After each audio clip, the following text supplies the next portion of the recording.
Assalamualaikum warahmatullahi wabarakatuh. Perkenalkan, nama saya Virata Dona dengan NIM 2105367 dari jurusan Pendidikan Ekonomi, Fakultas Ekonomi dan Bisnis, Universitas Negeri Padang. Pada video kali ini, saya akan menjelaskan mengenai proposal kewirausahaan yang telah saya buat. Video ini bertujuan untuk memenuhi mata kuliah praktek kewirausahaan yang diampu oleh Ibu Tri Kurniawati, SPD, MPD. Pada proposal kewirausahaan yang telah saya buat, saya membuat produk yaitu berupa olahan makanan risol mayo yang disebut dengan Risolisius. Nah, latar belakang saya mengangkatkan produk Risolisius ini adalah kuliner merupakan salah satu bidang usaha yang perkembangannya sangat pesat serta memiliki peluang yang menjanjikan.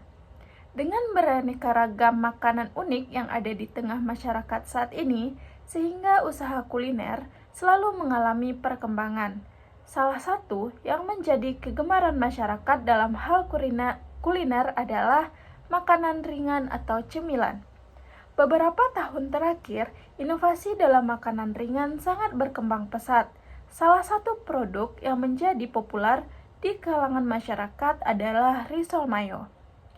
Cemilan ini memiliki ciri khas rasa yang creamy dari mayones serta rasa gurih, manis, dan dilapisi dengan kulit lumpia yang renyah, menjadikan risol mayo menjadi pilihan cemilan yang digemari oleh masyarakat. Meninjau beberapa peluang tersebut, saya tertarik untuk mengembangkan ide serta kreativitas untuk menciptakan usaha di bidang kuliner dengan nama Risolisius. Produk yang dihasilkan tidak hanya menghadirkan risol mayo dengan rasa original, namun akan terus berinovasi untuk menciptakan rasa lain yang dapat dinikmati oleh konsumen sehingga dapat menarik pasar. Risol mayo yang dihasilkan juga memperhatikan kualitas bahan yang dipakai sehingga menghasilkan rasa yang enak dan dapat dibeli dengan harga terjangkau. Perancangan proposal usaha ini selain diajukan untuk mengembangkan potensi kewirausahaan, juga dijadikan sebagai pemenuhan tugas mata kuliah praktek kewirausahaan atau PKWU. Dengan adanya pembuatan usaha ini akan menjadikan mahasiswa mengerti dan memahami alur pembuatan suatu bisnis dari awal hingga akhir, seperti perencanaan, produksi, pemasaran, hingga mengelola dan menganalisis keuangan. Diharapkan pembuatan usaha ini dapat meningkatkan kemampuan serta keterampilan. Usaha yang ada diharapkan mampu memberikan dampak positif bagi masyarakat, baik dalam bidang perekonomian maupun di bidang ilmu pengetahuan. Dengan adanya proposal ini, dapat menambah pengetahuan masyarakat tentang potensi cemilan yang dapat terus dikembangkan. Dan usaha ini dapat berkembang sehingga menjadi brand yang dapat dikenal luas dan mampu bersaing dengan produk lainnya. Dengan latar belakang tersebut, saya menyusun proposal ini sebagai langkah awal untuk merealisasikan ide bisnis yang telah dirancang. Saya percaya bahwa dengan perencanaan yang matang dan dukungan dari berbagai pihak, Risolisius dapat menjadi usaha yang tidak hanya sukses secara komersial, tetapi juga dapat menjadi inspirasi bagi generasi muda lainnya untuk memulai perjalanan kewirausahaan mereka. Tujuan mulia didirikannya Risolisius ini adalah yang pertama, memanfaatkan dan mengasah kemampuan serta keahlian saya dalam berwirausaha sehingga kemampuan tersebut tidak terabaikan dan terpendam, sehingga membentuk kepribadian yang memiliki jiwa wirausaha yang tinggi. Yang kedua, dengan menjalankan usaha ini akan membantu negara dalam mengurangi tingkat pengangguran di Indonesia, karena jika usaha ini berjalan dengan lancar nantinya akan membutuhkan sumber daya manusia sehingga akan membuka lapangan pekerjaan bagi masyarakat luas. Yang ketiga, Usaha ini akan mengenalkan dan mengangkat nama makanan yang berasal dari dalam negeri dan divariasikan dengan ciri khas makanan Indonesia, sehingga akan semakin banyak orang yang mengenal dan menyukai makanan dalam negeri yang sudah dimodifikasi. Yang keempat, dengan adanya usaha ini akan menambah perekonomian saya. Sebagai seorang mahasiswa, tentunya akan membutuhkan banyak biaya untuk hal perkuliahan dan kehidupan selama di perkuliahan.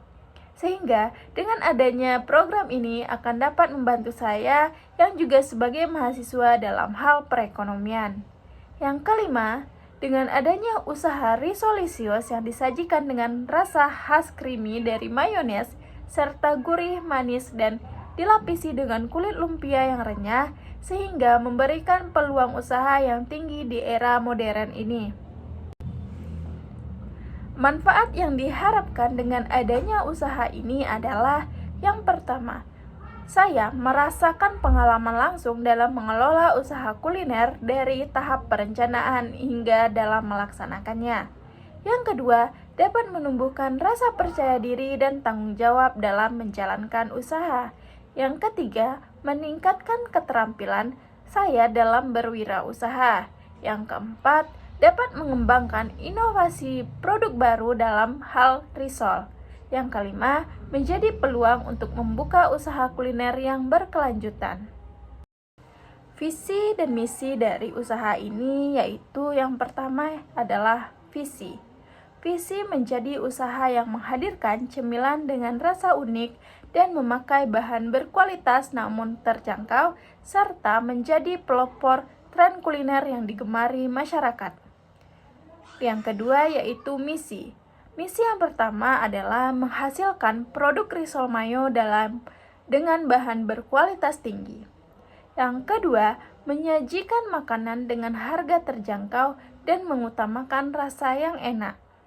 Yang ketiga, memberikan pelayanan yang baik kepada konsumen. Yang keempat, mengembangkan usaha berkelanjutan yang dapat membuka peluang kerja bagi yang lainnya. Selanjutnya, kita akan membahas mengenai konsumen. Yang pertama, ada karakteristik calon konsumen potensial bagi usaha risolisius. Risol mayo ini dikenal sebagai salah satu opsi cemilan yang menarik dan praktis sehingga memiliki target pasar yang cukup luas. Dikarenakan banyak orang yang menyukai makanan praktis, kekinian, serta dapat dinikmati dalam aktivitas sehari-hari seperti menjadi cemilan di waktu bekerja, belajar, maupun bersantai. Oleh karena itu, dengan adanya usaha ini akan memicu target utamanya yaitu mahasiswa, pelajar, dan masyarakat umum. Dengan adanya risolisius yang disajikan dengan rasa khas creamy dari mayones serta rasa gurih, manis, dan dilapisi dengan kulit lumpia yang renyah, maka konsumen juga akan tertarik menjadikan risol sebagai cemilan yang dapat dikonsumsi sendiri maupun berbagi bersama teman dan keluarga dengan pertimbangan harga yang murah. Bagi pengguna sosial media, kemudahan akses dalam pemesanan akan menarik konsumen untuk dapat membeli secara online, serta dengan pemasaran yang kreatif dapat menjadi daya tarik oleh konsumen. Yang kedua, ada masalah calon konsumen. Permasalahan yang dihadapi target konsumen yaitu keterbatasan dalam pemilihan variasi yang nantinya akan membuat konsumen bosan dengan produk yang monoton. Oleh karena itu, saya membuat cemilan risol mayo ini dengan beberapa varian rasa yang dapat dipilih oleh konsumen. Saya juga terbuka terhadap masukan serta permintaan penambahan varian rasa yang diinginkan oleh konsumen. Dengan hal ini, akan memberikan kesan inovatif dan menarik bagi mahasiswa maupun khalayak luas yang senang mencoba hal baru. Yang ketiga, potensi pasar. Produk ini akan didistribusikan di daerah Bukit Tinggi. Dilihat dari situasi kota Bukit Tinggi yang menjadi pusat kota sehingga banyak mahasiswa, pekerja, maupun pelajar. sehingga dapat memasarkan produk dengan mudah baik di kantin kantor, kampus, sekolah, maupun pemesanan secara online. Nah, selanjutnya kita akan membahas produk yang saya buat. Produk ini dinamakan Risolicious. Risolicious merupakan cemilan yang memiliki rasa khas dari mayones serta rasa gurih, manis, dan dilapisi dengan kulit lumpia yang renyah.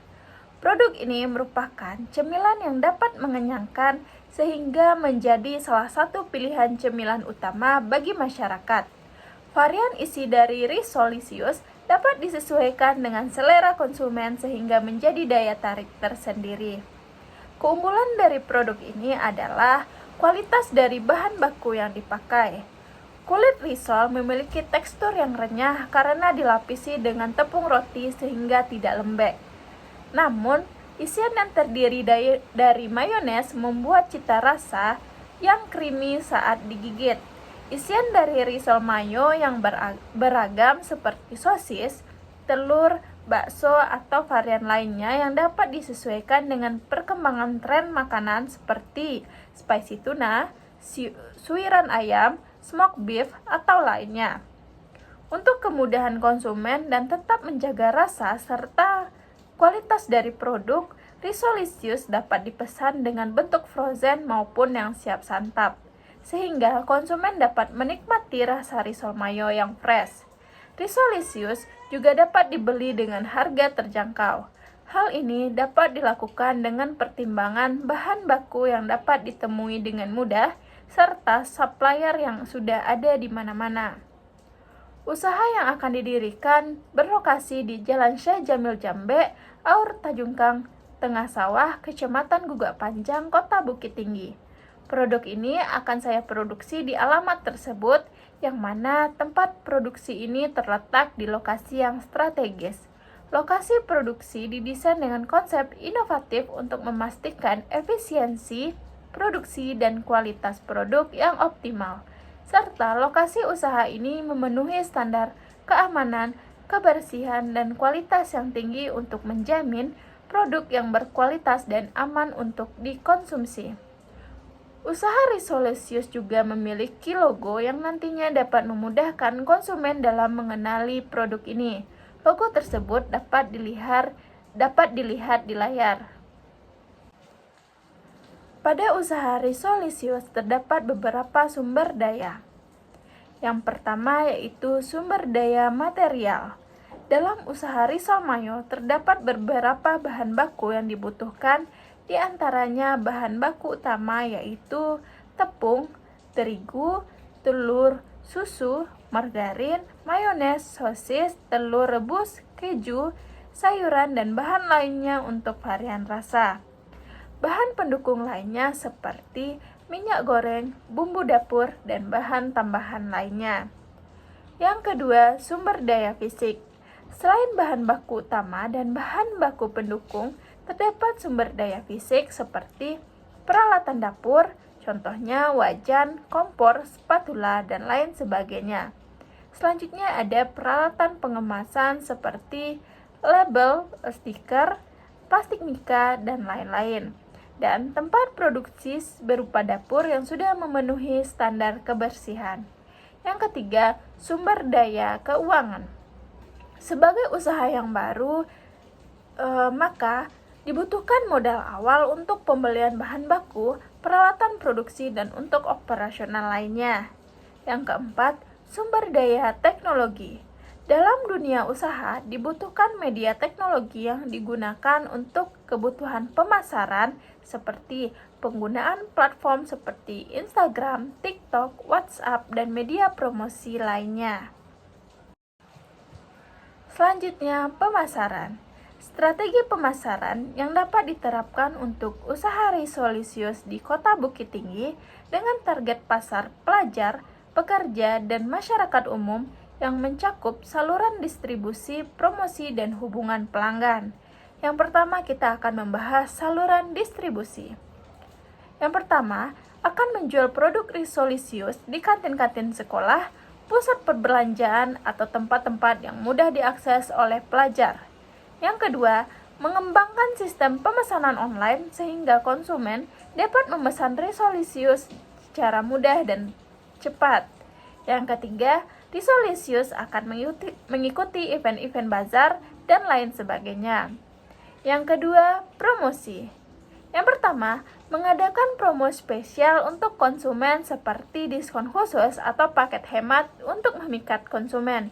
Yang kedua, memperkenalkan produk Resolisius melalui media sosial seperti Instagram, WA, TikTok dengan postingan yang indah dan menarik yang akan memikat minat konsumen. Yang ketiga, mengadakan event promosi seperti food testing atau demo memasak Resolisius yang dapat menarik perhatian peminat. Yang ketiga, hubungan dengan pelanggan. Yang pertama, menyediakan sarana untuk memberikan feedback atau saran sehingga pelanggan merasa dihargai dan diperhatikan.